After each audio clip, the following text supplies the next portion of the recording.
Thailand से Laos land border entry करना easy है या नहीं, ये मैं आपको बताने वाला हूँ इस वीडियो में। क्या क्या प्रोसेस रहने वाला है, सब कुछ, वीज़ा, कितना इमिग्रेशन में टाइम लगने वाला है, कितनी आपसे घूस मांगी जाने वाली, सब कुछ मैं इस वीडियो में आपको बताने वाला हूँ। तो स्वागत है आप सभी का एक और नई वीडियो में। और हम कर रहे हैं इंडिया से पूरा Thailand, Laos, Cambodia, Vietnam and पूरी साउथ ईस्ट कंट्रीज़ को, वो भी लैंड बॉर्डर के साथ में। और हम ऑलरेडी 2 लैंड बॉर्डर क्रॉस कर चुके हैं, जिस वो लैंड बॉर्डर जहां पर इंडियंस को डिपोर्ट बहुत ज़्यादा किया जा रहा है। आप सभी को पता होगा, लाओस, कंबोडिया से इंडियंस को बहुत ज़्यादा डिपोर्ट किया जा रहा है, क्योंकि इस टाइम पर काफ़ी ट्रैफिकिंग का काफ़ी ज़्यादा पंगा है। तो इसलिए मैं इस वीडियो में आपका सब कुछ क्लियर करने वाला हूँ, ऑल इन्फॉर्मेशन जो जो आपको रिक्वायर्ड है। तो सबसे पहले हम बात करते हैं आपकी, आप अगर थाईलैंड से साउथ ईस्ट एशिया कंट्रीज़ करना चाहते हो तो आपका लैंड रूट क्या रहने वाला है। पहले लैंड रूट जो रहता था, आप थाईलैंड से कंबोडिया एंट्री कर सकते थे, बट इस समय थाईलैंड कंबोडिया का वॉर चल रहा है, तो उधर का बॉर्डर सेफ़ नहीं है और कोई भी नहीं ले रहा है, not for only for Indians, और भी जो यूरोपियंस वगैरह सारे लोग उसको इग्नोर कर रहे हैं। तो हम दूसरा बॉर्डर की बात कर लेते हैं। अब दूसरा ऑप्शन आपके पास है, इंडिया से आप थाईलैंड से आप जाते हो लाओस के बाद आप कंबोडिया जाते हो। तो अगर आप थाईलैंड से लाओस जा रहे हो तो आपके पास सबसे पहले हम बात कर लेते हैं कि आपका बॉर्डर कौन सा रहेगा। बॉर्डर जो आपका रहेगा वो है नॉन खाए, जो बिल्कुल थाईलैंड के नॉर्थन पार्ट में पड़ता है। चियांग माई से 600 किलोमीटर। तो अगर आप अपनी ट्रिप बना रहे हो तो आप बैंकॉक पटाया करते हो चियांग माई से आप नॉन खाई की तरफ जा सकते हो। अगर आप हिचाइक कर रहे हो, अगर आप नॉर्मली बस वगैरह से जाना चाहते हो तो इजीली आपको चियांग माई से नॉन खाई के लिए बस मिल जाएगी। अगर आप बस वगैरह हिचाइक नहीं करते हो तो थोड़ा सा आपके लिए वो टफ़ पड़ेगा, उस रूट में इतनी लिफ्ट लेना थोड़ा टफ़ है, क्योंकि काफ़ी लंबा रूट है और काफ़ी सारे कट हैं, काफ़ी सारे घुमाव है रोड के, तो थोड़ा सा टफ़ पड़ता है। उसके लैंड बॉर्डर जो रहेगा थाईलैंड लाओस फ्रेंडशिप ब्रिज, जिसका नाम है नॉन खाए। वहाँ पर एक और बॉर्डर है चियांग माई से जो थोड़ा सा पास में है, 300 किलोमीटर, हुआक से। बट वो इतना मैं नहीं कहूँगा कि आप उससे जाओ, क्योंकि वो इतना फ्रेंडली नहीं है। वहाँ से और कंट्रीज़ के लोगों को तो मिल जाती है, बट इंडियंस के लिए थोड़ा सा टफ हो सकता है, क्योंकि नॉर्मली इंडियंस उस रूट से नहीं जाते हैं। ठीक है, सेकंड पॉइंट पे हम बात कर लेते हैं। अगर आप नॉन खाई पहुंचते हो, थाईलैंड का जो बॉर्डर है उसे बोलते हैं नॉन खाई, और दूसरी साइड जो लाओस का बॉर्डर है वो है वियंती। तो आप थाईलैंड के नॉन खाई जब पहुंचते हो, शहर है, बड़ा बॉर्डर है, फ्रेंडशिप ब्रिज है, वहाँ पहुँचोगे। सबसे पहले आप थाईलैंड इमिग्रेशन के पास पहुँचते हो। थाईलैंड इमिग्रेशन आपसे क्या सवाल करता है? थाईलैंड इमिग्रेशन आपसे सवाल करता है कि आपके पास कैश कितना है, आप कहाँ जाने वाले हो, आप लाओस जाने वाले हो, आप कैश कितना कैरी कर रहे हो। थाईलैंड इमिग्रेशन ही आपसे कैश के लिए बारे में बात करेगा, बट वो इतना स्ट्रिक्टली नहीं। वो जब आपसे पूछते हैं कि आपको कितना कैश है, आप उनको बता दोगे। आपके पास कुछ एक थाईबात अगर पड़े हैं लेफ्ट ओवर, या फिर आप यूएसडी है वो आप बता दो। ये मैं अभी थाईलैंड इमिग्रेशन की बात कर रहा हूँ। उसके बाद आपको एग्जिट स्टाम्प मिल जाएगा, ठीक है, क्योंकि वो आपको चेक करने के लिए नहीं भेजेंगे लाओस में कि आपको मिलेगा नहीं मिलेगा वीज़ा, क्योंकि थाईलैंड का वीज़ा फ्री है। तो आप अगेन दोबारा थाईलैंड में एंट्री कर सकते हो अगर वहाँ से डिनाइड होते हो तो, और डिनाइड रेशियो काफ़ी ज़्यादा है। तो उसके बाद आप वहाँ से थाईलैंड से आप एग्जिट लोगे। उसके बाद आपको एक बस लेनी होती है। थाईलैंड और लाओस का लैंड बॉर्डर आप वॉक से क्रॉस नहीं कर सकते, आपको 35 बात की बस लेनी होती है, जो कि पड़ती है वही 90-100 रुपये की अप्रॉक्स। आप वो बस लेके पहुंचते हो लाओस में।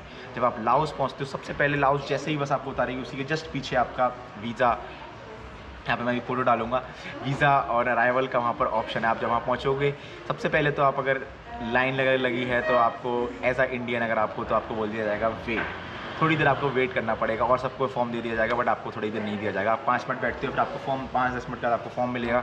आपको 3 फॉर्म मिलते हैं बेसिकली। एक बड़ा फॉर्म मिलता है पूरा, ठीक है, और एक इस तरीके की स्लिप मिलती है, जिसमें 2 स्लिप होती हैं, एक इधर एक इधर, दोनों स्लिप आपको एक फॉर्म, दोनों स्लिप आपको भरनी होती है। बात कर लेता हूँ कि उस फॉर्म में आपको क्या क्या भरना होता है। उस फॉर्म में आपको नॉर्मल आपकी पासपोर्ट इन्फॉर्मेशन सारी, एड्रेस वगैरह सब कुछ भरना होता है।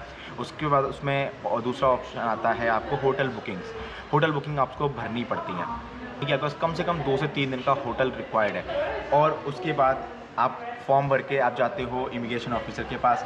सबसे पहले एज ए इंडियन आपसे बात बहुत प्यार से नहीं की जाएगी, ओके ओके ओके ओके। वो पहले आपका पासपोर्ट ले लेंगे। पासपोर्ट जैसे ही आपका पासपोर्ट लेके फॉर्म लेके आप पीछे दे दिया जाएगा, आपसे कह दिया जाएगा वेट। फिर आपको बुलाया जाएगा थोड़ी देर बाद, फिर से आपको फिर बुलाने के बाद वो पूछेंगे कि आपसे कि आप और हाँ, आपको वहाँ पर पासपोर्ट आपका 6 मंथ वैलिड होना चाहिए, ठीक है। आपको एक पासपोर्ट साइज़ फ़ोटो चाहिए और कुछ भी नहीं चाहिए, दैट्स इट, ठीक है। होटल बुकिंग्स आपके पास अगर फ़ोन में है चलेगा, आपको प्रिंट कराने की ज़रूरत नहीं है, आप ऑनलाइन उनको दिखा सकते हो। फिर उसके बाद आपको इमिग्रेशन ऑफिसर बुलाते हैं, आपसे पूछते हैं कि बस कैश कितना है। पहला सवाल कैश कितना है। कैश अगर जैसे मैंने कैश बिल्कुल भी कैरी नहीं किया था, मेरे पास कुछ थाईबात पड़े थे, 3000 थाईबात, तो मैंने उनको वो दिखाए और कुछ USD पड़ा था, मतलब अप्रॉक्सीमेटली मेरे पास 8-9 हज़ार रुपये थाईबात के थे। और बट वो उससे संतुष्ट नहीं हुए। हमने बोला कि मैंने अपने कार्ड्स दिखाए, कार्ड से वो संतुष्ट नहीं हुए। दे वांट नहीं USD चाहिए 500 USD, so me the 500 USD, but I said कि मेरे पास USD नहीं है, मेरे पास USD नहीं है। बहुत बार मैंने बोला, बहुत बार समझाया कि मैं एक ट्रैवलर हूँ, मैं सारी कैश लेके ट्रैवल नहीं कर सकता इतना ज़्यादा, इसलिए मैं नहीं कैरी कर सकता। मैंने काफ़ी समझाया उनको। उसके बाद वो उस चीज़ पर मैंने उनको बहुत मशक्क़त से मनाया। बट अगर आप as a Indian normal traveller नहीं हो, आप इतना इमिग्रेशन पे टफ़ नहीं बन सकते। अगर आप जल्दी हार मान जाते हो, आपको डर लग रहा है थोड़ा बहुत, तो आपको मैं सजेस्ट करूँगा 500 USD प्लीज़ कैरी करना। 500 नहीं तो 400 USD आपके पास होनी चाहिए, जो आप बैकअप में सिर्फ रख के चलो, उसको खर्च मत करना, वो आपके आगे भी काम आने वाली है, वो भी मैं बताऊँगा आपको। उसके बाद उन्होंने हमसे काफ़ी ज़्यादा ज़ोर ज़बरदस्ती करने का, हमने बोला कि हम कैश इतना कैरी नहीं कर सकते, तो उन्होंने बोला कि ठीक है, आप हमें जो लाओ किप है वो आप 4 मिलियन निकाल के दिखा दो। अब 4 मिलियन कितना होता है? 4 मिलियन होता है आपका अप्रॉक्सीमेटली 16,000 रुपये इंडियन रुपीज़ में। तो आपको उन्होंने हमारे लिए ऑप्शन दिया कि आप 16,000 रुपये में निकाल के दिखा दो, कि एटलीस्ट आप अपना जो अमाउंट है आप वो विड्रॉल कर सकते हो। वहाँ पर ATM फैसिलिटीज़ है, तो आप वहाँ पर ATM से निकाल सकते हो, उसकी कोई दिक्कत नहीं है। उसके बाद हमने कैश लेकर आए, हमने अपना उनको कैश दिखाया। उन्होंने फिर हमारी होटल बुकिंग्स पूछी कि आप कितने दिन रहने वाले हो, कहाँ कहाँ जाने वाले हो, कब तक ट्रैवल करोगे। रिटर्न फ़्लाइट टिकट की बात कर लेते हैं। रिटर्न फ़्लाइट टिकट उन्होंने मांगी हमसे, बट हमने उनको बोला कि हम रिटर्न नहीं जा रहे हैं, हम वहाँ से कंबोडिया एंट्री करने वाले हैं। फिर उन्होंने कंबोडिया का सवाल पूछा कि कंबोडिया में आपको एंट्री कैसे मिलेगी, आपके पास वीज़ा है। हमने बोला कि नहीं, हमारा वीज़ा ऑन अराइवल है। तो वो इस बात पे सेटिस्फाई हो गए, क्योंकि हमने उनको कैश निकाल के दिखा दिया था, हमने कार्ड दिखा दिया, तो वो दे वर सेटिस्फाइड। बट इंडियंस के लिए थोड़ा सा आपसे सवाल पूछे जाते हैं, ठीक है। बेसिकली वहाँ पर वो थोड़ा सा घूस लेना चाहते हैं कि आप डरो और आप उनको या तो पे कर दो या फिर आपको डिपोर्ट कर दें, ठीक है। सेकंड नंबर पे आ जाते हैं कि वीज़ा फ़ीस कितनी है। वीज़ा फ़ीस जो उन्होंने हमसे ली पूरा 1 मिलियन ली। 1 मिलियन का मतलब हो जाता है 4,4100 के अप्रोक्स। और अगर USD की बात करूँ तो 35 USD है, बट उन्होंने हमसे थोड़ा सा, हमें लगता है, ज़्यादा ही ले लिया था, क्योंकि मिलियन में बात थी, तो फिर वो टैक्शन वगैरह का पंगा वहाँ पे था, तो उन्होंने हमसे थोड़ा सा ज़्यादा ही ले लिया था। बट हाँ, ऑब्वियसली हमसे थोड़ा सा ज़्यादा लगा था USD, इतना नहीं लगता है, हमसे 40 से 42 USD के अप्रॉक्स ले लिया था। बट नॉर्मली USD जो है वहाँ पे 35 USD तक ही है, बट हमसे पता नहीं क्यों लिया। हम उस टाइम पे कुछ कह भी नहीं सकते थे, क्योंकि हमें एंट्री चाहिए थी, और ज़्यादा कुछ करने से, अगर बात सिर्फ डॉलर की होती तो मैं उनको 35 USD गिना सकता था, बट मिलियंस हमारे पास उस टाइम पे फिक्स वाले ही थे, तो हमें वो उनको पे करने पड़े, ठीक है। तो सेकंड ये वाली बात हो गई। उसके बाद आ जाते हैं लाओस में। आपको फिर उसके बाद आपको अगर एंट्री वहाँ पे वो मान जाते हैं, तो आपका पासपोर्ट आगे चला जाएगा। फिर आपको दूसरे के उस काउंटर को बुलाया जाएगा, जिसमें आपका फ़ोटो होगा, जिसमें आपका फिंगरप्रिंट होंगे, दैट्स इट। उसके बाद आपसे कोई ज़्यादा सवाल नहीं होगा। उसके बाद आप पहुँच जाओगे लाओस में। और बट काफ़ी इंटेंस माहौल हो जाता है अगर आप जा रहे हो पहली बार में, क्योंकि कैश वाला पंगा काफ़ी ज़्यादा इंटेंस है। थोड़ा सा वो स्ट्रिक्टली मांगते हैं, आपके पास कैश कैरी होना ही चाहिए। उसके बाद लाओस की हम बात कर लेते हैं। लाओस में आप वहाँ से एक बस पकड़ के आप पहुँच सकते हो सिटी में, जो आपसे काफ़ी कम प्राइस देगी। मुश्किल से 50-60 रुपये में आप सिटी में पहुँच जाओगे, वियंतीन सिटी, जो वहाँ की कैपिटल सिटी भी है।